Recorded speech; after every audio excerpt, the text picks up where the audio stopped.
Indeed, and quite ironically, as that gender-based violence summit, presidential gender-based violence summit is currently underway in Zinga, in this court here in Palmridge will certainly give you a sense of exactly what is taking place on the ground. Nkosinathi Phakathi had been on a rampage, as you indicated, for 9 years in the Ekurhuleni area until he had been captured by police and shot at. He'd lost one of his legs while he was trying to run away from police when they opened fire.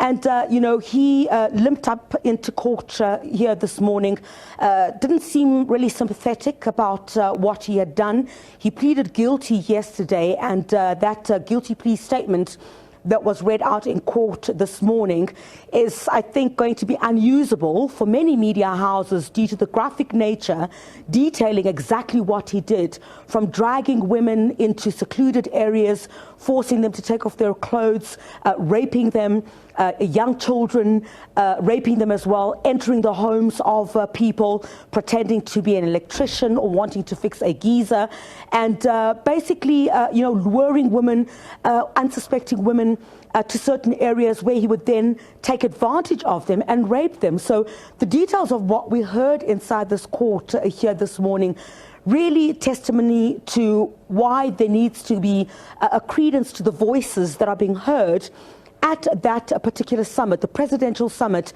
that you speak of, Nzinga, because the situation here on the ground certainly points a daunting picture. In this instance, you had Nkosinathi Phakathi, plead guilty to, amongst others, forcing children to participate in acts of sexual misconduct or raping in this particular instance. And he'd been on that rampage for 9 years. What we're expecting now, on the 4th of November, I think that is next week, Tuesday, that's when there will be judgment in this particular matter. But many have been calling for the toughest sentence to be handed down to him.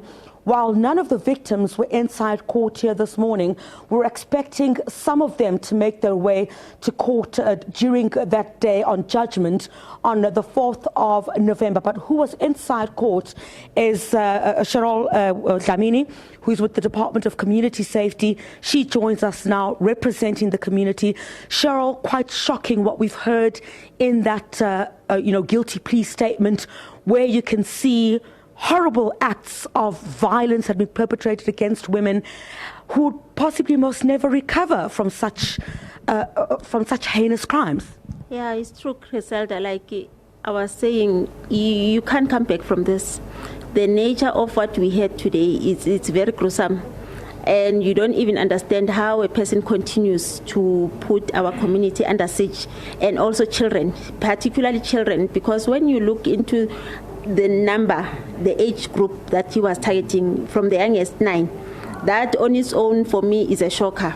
And for a person not to even show remorse, not to even have that thing that says to I'm remorseful, yeah, and I want to apologize to the community of Ekurhuleni to say that what was happening to him, because he was part of us.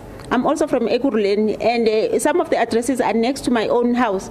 And you wonder, how can a person just have that audacity to go into somebody's house and just do whatever that they feel that they're entitled to? I mean, we've got a constitution that's supposed to be protecting us as women specifically, and our young children. How do you compel a boy child? That's the other thing with this case that is very shocking. How do you compel a boy child to commit such an act on another child?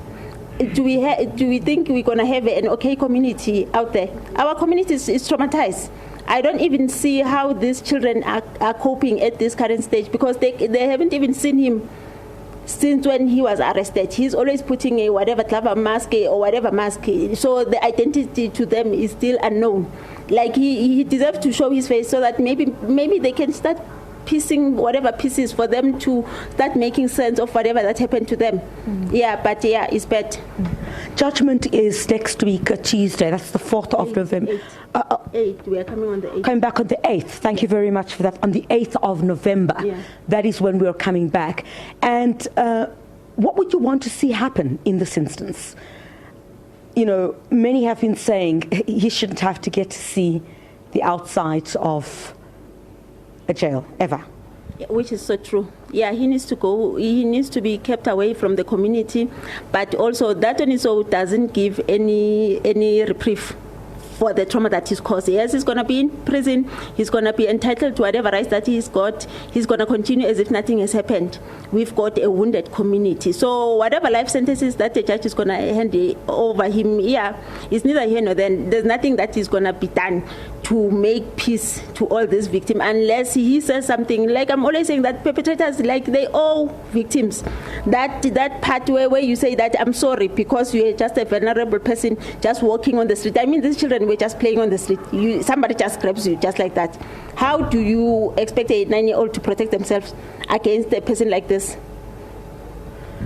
So Cheryl, thank you very much indeed. We appreciate your time. I'm sure we'll see you in court when we're back again for a judgment, but certainly very chilling what we've heard inside this court in Singa, where laid bare, what Nkosinathi Phakathi had, perpetrated against women and children over a period of 9 years until he was caught. He will then know his fate in the coming days.